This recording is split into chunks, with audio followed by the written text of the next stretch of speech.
You ask Tiger to calculate. This deals with linear inequalities with one unknown. The final result is x greater than -7/4 greater than -13/4.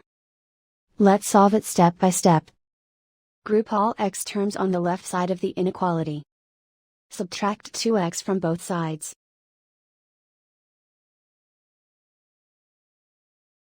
Group like terms.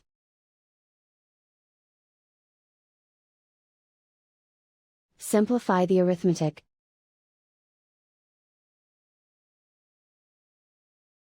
Group like terms.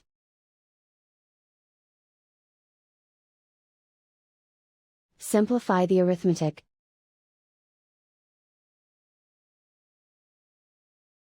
Group all constants on the right side of the inequality. Add 3 to both sides.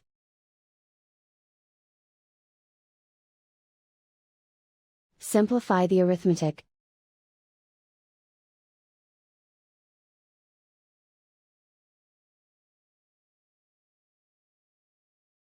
Isolate the x. Divide both sides by 4.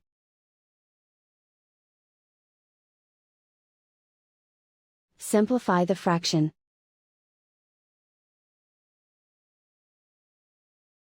Plot the solution on a coordinate grid. And so the final result is x greater than -7/4 greater than -13/4.